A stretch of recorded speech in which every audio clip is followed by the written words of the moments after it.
তো আলহামদুলিল্লাহ ওয়াহদাহু ওয়াসসালাতু ওয়াসসালামু আলা মান লা নাবিয়্যা বা'দা। আমি আব্দুল্লাহ বিন আব্দুর রাজ্জাক। প্রায় ৩ কোটি ৩.৫ কোটি যে জনগণ আছে, তাদেরই একজন প্রতিনিধি বলতে পারেন।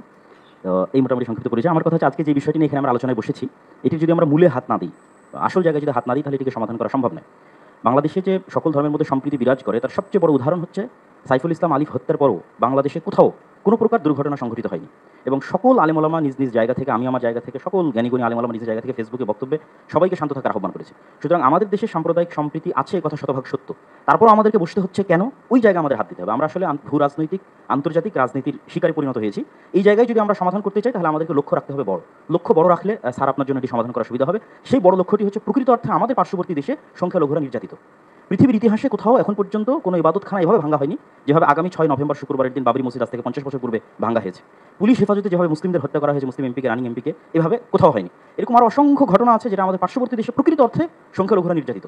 আমাদের দায়িত্ব মানুষ হিসেবে এবং তাদের পার্শ্ববর্তী দেশ হিসেবে, এবং 47-এ আমরা যে ওয়াদা দিয়ে এই দেশটাকে স্বাধীন করেছিলাম, সেই ওয়াদা রক্ষার্থে আমাদের দায়িত্ব হচ্ছে আমাদের পার্শ্ববর্তী দেশের সংখ্যালঘু নির্যাতনের প্রতিবাদে আমাদেরকে আওয়াজ ওঠানো। আমাদের দেশে কোনো সংখ্যালঘু নির্যাতন নাই, কিন্তু আমাদেরকে আওয়াজ উঠাতে হবে আমাদের পার্শ্ববর্তী দেশের সংখ্যালঘু নির্যাতন হচ্ছে সেটি নিয়ে। এই জন্য আমি আহ্বান জানাবো আমাদের মাননীয় প্রধান উপদেষ্টার প্রতি যে তিনি যেন এই বিষয়টির প্রতি দৃষ্টি দেন, এবং সবাই আপনার সাথে আছে। গতকাল রাজনৈতিক দলগুলোকে দেখেছেন, আজকে ধর্মীয় নেতাদের দেখছেন, সকলেই আপনার সাথে আছে। এবং আপনার হাতকে মজবুত করার জন্য দেশে যে জাতিগত ঐক্য তৈরি হয়েছে, এটিকে আপনি সাহস হিসেবে ধরে নিন। ধরে নিয়ে আপনি আমাদের দেশের স্বাধীনতা এবং সার্বভৌমত্ব রক্ষার জন্য আন্তর্জাতিক জগতে ফাইট করেন। এবং আমাদের যে বন্ধু রাষ্ট্রগুলো আছে, সার্ককে শক্তিশালী করে, আমাদের বন্ধু রাষ্ট্রকে শক্তিশালী করে, যারা পাল্টা আমাদের উপর মিথ্যা অপবাদ দিয়ে আমাদেরকে ছোট করতে চাচ্ছে, তাদের সামনে আমাদের দেশের এই সাহস এবং সম্প্রীতিকে আপনি তুলে ধরুন। ধন্যবাদ। এতটুকু আমি আপনার কাছে দাবি জানাবো। Thank you. সর্বপ্রথম আল্লাহ রাব্বুল আলামিনের শুকর আদায় করছি। আল্লাহ তাআলা আমাদেরকে এই গুরুত্বপূর্ণ একটা বিষয় নিয়ে ফিকির করতে বসার তৌফিক নসিব করেছেন। এরপর মাননীয় প্রধান উপদেষ্টা সহ বাকি সকলের শুকরিয়া আদায় করছি। আমি সংক্ষেপে যে কথাটা বলতে চাই, আমার নাম আব্দুল মালেক, বাইতুল মুকাররম জাতীয় মসজিদের খতিব এবং দেশের একটি প্রতিষ্ঠান মার্কাজুদ দাওয়া আল ইসলামিয়া ঢাকা, এই প্রতিষ্ঠানের শিক্ষা বিভাগীয় প্রধান। যে কথাটি আমি বলতে চাচ্ছি সেটা হলো, সম্প্রীতি যদি আমরা চাই, আছে আলহামদুলিল্লাহ, এটাকে যদি বাকি রাখতে চাই তাহলে সম্প্রীতি যারা নষ্ট করে সে বিষয়ে আমাদেরকে নমনীয়তার সাথে অনমনীয় ব্যবস্থা গ্রহণ করতে হবে। এখন যে সংখ্যালঘুর কথা আমরা বারবার বলছি না, ইসলামের শিক্ষা কি? ইসলাম বলে, আবু বকর রাদিয়াল্লাহু তাআলা আনহু প্রথম খলিফা নবী করিম সাল্লাল্লাহু আলাইহি ওয়াসাল্লাম, উনি বলেছিলেন, তোমাদের মাঝে যে সবচেয়ে বেশি শক্তিশালী সে আমার কাছে দুর্বল যদি সে জালেম হয়, আর যে সবচেয়ে দুর্বল সে আমার কাছে সবচেয়ে বেশি শক্তিশালী যদি সে মজলুম হয়। এটা হলো বিষয়। জালিম এবং মজলুম, মজলুম যেই হোক তার পক্ষে আমাকে থাকতে হবে। আর জালিম সে যত বড় হোক, যত সংখ্যাগরিষ্ঠ যা যা তার থাকুক, তাকে জুলুম থেকে বিরত রাখা, এটা দায়িত্ব। তথ্য সন্ত্রাস, এটাকে যদি নিয়ন্ত্রণ না করা হয় তো আমরা সম্প্রীতি ঠিক রাখবো কীভাবে? সম্প্রীতি আছে, তাও এখানে তথ্য সন্ত্রাস করে পেরেশানি করা হবে। এটার ব্যাপারে অনমনীয় হতে হবে তথ্য সন্ত্রাসের বিষয়। আর আরেকটা গুরুত্বপূর্ণ বিষয় বলতে চাচ্ছিলাম, আমাদের ধর্ম সম্প্রীতির কথা যেটা আছে, ধর্মকে গুলিয়ে ফেলা, এটা কিন্তু ধর্ম সম্প্রীতি না। ধর্মের অপব্যাখ্যা, একটা ধর্মে একটা জিনিস নাই সেটাকে ধর্মের উপরে চাপিয়ে দেওয়া হলো, অন্যদেরকে খুশি করার জন্য নিজের ধর্মের মধ্যে বাড়ানো কমানো হলো, এটার নাম কখনো ধর্ম সম্প্রীতির বিষয় না।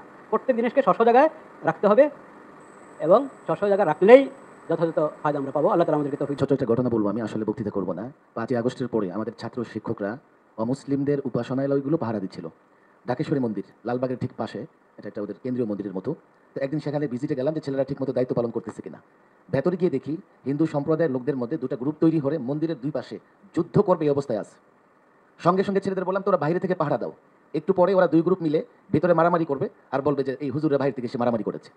সঙ্গে সঙ্গে ওই অঞ্চলে আমাদের সেনাবাহিনীর যে দায়িত্বশীল ব্যক্তি ছিলেন তাকে বলবো আপনি আসেন, এখানে তো ভয়াবহ পরিস্থিতি। বাংলাদেশ সাম্প্রদায়িক সম্প্রীতির দেশ, ইসলাম সাম্প্রদায়িক সম্প্রীতির কথা বলে।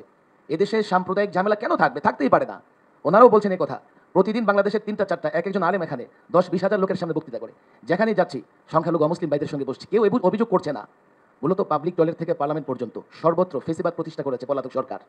আজকে ঝামেলাগুলো হচ্ছে সব জায়গায় ফেসিবাদ প্রতিষ্ঠা হয়েছে, এবং সেই জায়গা থেকেই ফেসিবাদ প্রতিরোধ করবার লোকজন তৈরি হয়ে গেছে। এই গন্ডগোলগুলো ধর্মের কারণে নয়, ধর্মের কারণে হতেই পারে না। তারপরেও আমি বলবো, আমরা সরকারকে সহযোগিতা করছি। অমুসলিম নেতৃত্ব যারা আসছেন আপনারা বলবেন, আমরা সরকারের পাশাপাশি বাংলাদেশের যেখানেই আপনারা নিরাপত্তাহীনতায় ভুগবেন আমরা আপনাদের পাশে দাঁড়াবো। ধন্যবাদ মাননীয় প্রধান উপদেষ্টা মণ্ডলী, আজকের আয়োজন উপস্থিতি। আসলে কথা সব এসে গেছে এবং অনেক লম্বা কথা হয়েছে, এজন্য আমি আর লম্বা কোনো বক্তব্য বা আলোচনা করতে যাচ্ছি না। এখানে আজকে যে আয়োজন, এটা একটা ইউনিক আয়োজন, কোনো সন্দেহ নেই। ধর্মীয় নেতৃবৃন্দদেরকে নিয়ে জাতীয় পর্যায়ে একটা প্রতিনিধি দল যদি করা যায়, তাহলে এই বিষয়গুলো হয়তো পরবর্তীতে কীভাবে সমাধান করা যাবে এটা করা যেতে পারে। আর দেশে আমরা জানি যে আমাদের মসজিদগুলোতে জুমার খুতবা হয়, অন্যান্য ধর্মের যে সমস্ত উপাসনালয়গুলো আছে সেগুলোতে সাধারণ পাবলিকদেরকে অ্যাড্রেস করা হয়। সেক্ষেত্রে আমরা আশা করব প্রত্যেক ধর্মের যারা নেতৃবৃন্দ রয়েছেন তারা মানুষদেরকে অ্যাড্রেস করবেন যে আসলে ধর্মীয় সম্প্রীতির জন্য সবাই বজায় রাখে, এবং এটার জন্য জাতীয় পর্যায়ে আমাদের পক্ষ থেকে একটা নির্দেশনা, সরকারের পক্ষ থেকে একটা নির্দেশনা আসে। এরপরে যে বিষয়টি অত্যন্ত গুরুত্বপূর্ণ সেটা হলো মিডিয়াগুলোতে সম্প্রীতি সংলাপ একটা ব্যবস্থা করা যেতে পারে কিনা, সেটা আমাদের একটা প্রস্তাব আছে, যাতে করে সেটা করা যেতে পারে। আর সর্বশেষ যে বিষয়টি আমি দৃষ্টি আকর্ষণ করবো সেটা হচ্ছে আসলে এই দেশে সহিংসতা, অনেকে বলেছেন আমরা অনেক সহিংসতা দেখতে পাচ্ছি বা দেখছি, সহিংসতা আমরা দেখি নাই, তবে আমরা একটা সহিংসতা দেখেছি, সেটা হচ্ছে যখন অ্যাডভোকেট সাইফুল আলমকে হত্যা করা, সাইফুল ইসলামকে হত্যা করা হয়েছে। আমি মনে করে থাকি যে আমাদের সকলের দাবি হচ্ছে যে দ্রুত ট্রাইব্যুনালে এর জন্য বিচার হয়।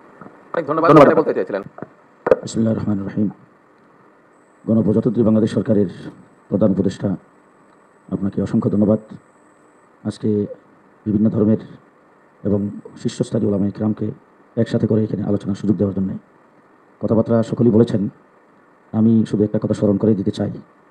এই পেশিবাদ সরকারের পতনের পরে সর্বপ্রথম বাংলাদেশকে অকার্যকর রাষ্ট্রে পরিণত করার জন্য যে ট্রাম কার্ডটি ব্যবহার করেছিলেন সেটা হলো সংখ্যালঘুদের উপর নির্যাতন। কিন্তু বেশি না, আমার মনে হয় 48 ঘন্টা পার হওয়ার পরে দিবালোকের নিয়ে পরিষ্কার হয়েছে যে কোথাও সংখ্যালঘুদের উপর নির্যাতন হচ্ছে না। আমার দেশের বাড়ি ব্রাহ্মণবাড়িয়া, সেখানে যাওয়ার পরে ব্রাহ্মণবাড়িয়া শহরে একটা বিশাল মিছিল দেখলাম সংখ্যালঘুদের। হযরত মাওলানা সাইদুর রহমান সাহেব ওলামায়ে কেরামকে নিয়ে বসে আমি মোটর সাইকেল দিয়ে গোটা জেলার ভিতরে যতগুলি হিন্দুদের, অন্যান্য ধর্মাবলম্বীদের উপাসনালয়, তাদের স্থাপনা আছে, সবগুলোকে ভিজিট করিয়েছি। বিকালবেলা এসে সাংবাদিকদের সামনে তাদের লোকজনকে নিয়ে এসে সেখানে ব্রিফিং করা হয়েছে, কোথাও নির্যাতন হচ্ছে না। 2 নম্বর কথা যেটা বলতে চাই, বাংলাদেশে বর্তমান যে পরিস্থিতি আজকে, যেটা নিয়ে আপনাকে পেরেশানি ভোগ করতে হচ্ছে, বসতে হচ্ছে, কেন, কোথায় থেকে সেটা হয়েছে? একজন ব্যক্তি বাংলাদেশের পতাকাকে অবমাননা করেছেন, তার বিরুদ্ধে মামলা হয়েছে, তাকে গ্রেফতার করা হয়েছে। এরপরে দিবালুকে আদালত পাড়ায় একজন আইনজীবীকে জবাই করে হত্যা করেছেন। এরপর থেকেই বাংলাদেশের এই পরিস্থিতির সৃষ্টি হয়েছে। এইটাকে পুঁজি করে পরাজিত শক্তি ভারতে বসে বাংলাদেশের স্থিতিশীলতাকে অস্থিতিশীল করার চেষ্টা করছেন। বাংলাদেশের কিছু মিডিয়া যারা ওই পেশিবাদকে সবসময় সমর্থন করেছেন, সেই মিডিয়াগুলোতে এখনও তারা কাজে বহাল, তারাই বাংলাদেশের এই গোলাপানিতে মাছ শিকার করার চেষ্টা করছেন। সর্বশেষ আমি উপদেষ্টা মণ্ডলী এবং প্রধান উপদেষ্টাকে বলবো, বাংলাদেশে পেশিবাদ সরকার ক্ষমতায় ছিল, তারও একটা বিরোধী দল ছিল। যখনই যে সরকার ক্ষমতায় আসে তার একটা বিরোধী দল থাকে, কিন্তু আপনার কোনো বিরোধী দল নাই। অল বাংলাদেশের সমস্ত জনগণ, সকল শ্রেণীর জনগণ মিলে আন্দোলন সংগ্রামের পরে আপনাকে সেই বিপ্লব করে সেই দায়িত্ব দিয়েছেন আপনাদেরকে। আপনারা শক্ত হন, কঠোর হন। রাষ্ট্রদ্রোহিতার কার্যক্রম কেউ করবে, রাষ্ট্রের অবমাননা কেউ করবে, কঠোর হস্তে দমন করা হবে। সাম্প্রদায়িক সম্প্রীতি নষ্ট করবে, কঠোরভাবে দমন করা হবে। পেশিবাদের পক্ষে কেউ দালালি করতে চাবে, কঠোরভাবে দমন করতে হবে। সর্বশেষ বাংলাদেশ থেকে ভারতে যে মুসলমানদের উপর নির্যাতন হচ্ছে, ভারতে মুসলমানদের মসজিদের মধ্যে আক্রমণ করা হচ্ছে, এই ব্যাপারে আমরা সকলে মিলে প্রতিবাদ করব। অন্তর্বর্তীকালীন সরকার। ধন্যবাদ। ধন্যবাদ মাননীয় প্রধান উপদেষ্টা মহোদয়কে আমাদেরকে আজকে এই চমৎকার আয়োজনে সামিল করবার জন্য। আমি কোনো ভূমিকা ছাড়াই মূল কথায় প্রবেশ করছি, সময় খুবই কম।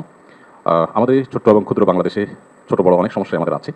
আমাদের এখানে গ্রাম থেকে শহরে ভাই ভাই যে কলহ হয়, কোন্দল হয়, সেটা পৃথিবীর অনেক দেশে কিন্তু হয় না। এই বাস্তবতাকে আমরা মনে হয় কেউ অস্বীকার করতে পারবো না। আমাদের এখানে যে রাজনৈতিক কোন্দল হয়ে আসছে 50 বছর ধরে, পৃথিবীর অনেক দেশেই কিন্তু সেটি হয় না। আমাদের অন্য যত কলহ, কোন্দল, অসম্প্রীতি, এ জাতীয় যে সকল বিষয় আছে যেগুলোর আমরা সবাই সমাপ্তি কামনা করি, সেগুলোর সাথে যদি আমাদের দেশের ধর্মীয় সম্প্রীতিকে আমি তুলনা করি, আমি দেশের একজন নাগরিক হিসেবে আমি মনে করি যে আমাদের রাজনৈতিক কলহ, ব্যক্তিগত কলহ, পারিবারিক কলহের তুলনায় আমাদের দেশের ধর্মীয় কলহ উল্লেখ করবার মতো আছে বলে আমার কাছে মনে হয় না। অবশ্যই এটি আমার মনে হওয়া না হওয়াতে কিছু আসে যায় না। এটি আমাদের সম্মানিত অন্য ধর্মাবলম্বী যে সমস্ত আমাদের বন্ধুরা আছেন, ভাইরা আছেন, শ্রদ্ধেয় ব্যক্তিবর্গ আছেন, তাদের আমার মনে হয় বলতে হবে। আমি শুধু এটুকু বলবো যে 5ই আগস্ট আমার ফেসবুক পেজে কয়েক মিলিয়ন ফলোয়ার্সকে লক্ষ্য করে আমি একাধিকবার লাইভে এসেছি, যেটা আমার দীর্ঘ 10-12 বছরের সোশ্যাল মিডিয়ার ইতিহাসে কখন আসেনি। প্রত্যেকটি লাইভে আমি চেষ্টা করেছি এদেশের সর্বশ্রেণীর সাধারণ মুসলমান সহ অন্যান্য ধর্মাবলম্বীদেরকে শান্ত রাখবার আহ্বান করার জন্য। চট্টগ্রামে যখন আইনজীবী আলিফ হত্যাকাণ্ড ঘটলো, সাথে সাথে আমি আমার দায়িত্ব থেকে নিজে এবং অন্যান্য আলেম আমাদের সাথে কথা বলেছি। আমি যতটুকু জানি এখানে অনেক সিনিয়র ব্যক্তিবর্গ আছেন, ওলামা ইকরাম আছেন। এদেশে ওলামা ইকরাম সবসময় সম্প্রীতি এবং শান্তি বজায় রাখার জন্য তারা কাজ করে চলেছেন।